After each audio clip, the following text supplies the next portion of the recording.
In this video, we are going to talk about abdominal aortic aneurysm, including the pathophysiology, presentation, diagnosis, treatment, and finally your role as the provider. So let's get into it. First off, what is an abdominal aortic aneurysm?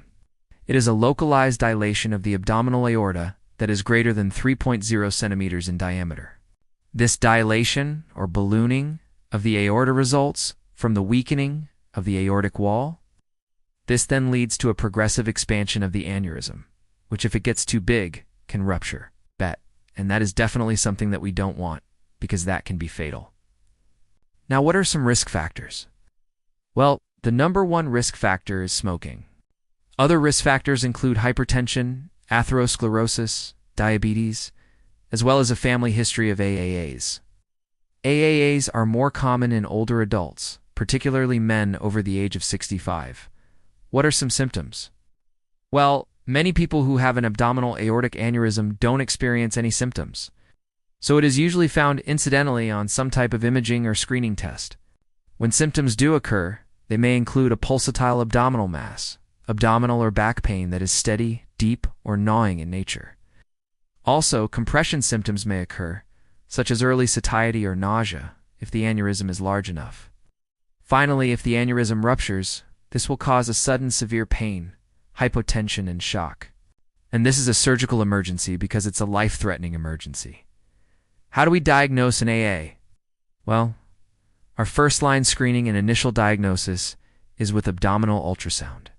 Abdominal ultrasound is very non-invasive, has no radiation, and is highly sensitive at 98%.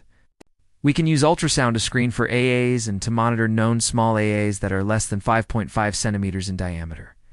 If the AAA is greater than or equal to 5.0 centimeters in diameter, or it is symptomatic, or there is a suspicion of rupture, then we use CT angiography to evaluate for these things. If contrast is a problem, then we can use MRI angiography. Lastly, if we suspect that there is a calcified aneurysm, we can check with a plain X-ray. But this is not very sensitive or specific, so we do not really use this as our first-line test. So once an AAA is diagnosed, how do we treat it? Well, if the aneurysm is small, between 3.0 and 5.4 centimeters in diameter, then we treat it with surveillance. So for these patients, we want them to make lifestyle modifications such as smoking cessation, BP control, lipid management, as well as regular exercise. Then we want to monitor these patients with serial ultrasounds. The frequency of the ultrasounds will depend on the size of the aneurysm. So if the aneurysm is between 3.0 and 3.9 centimeters, then we monitor with ultrasound every 3 years.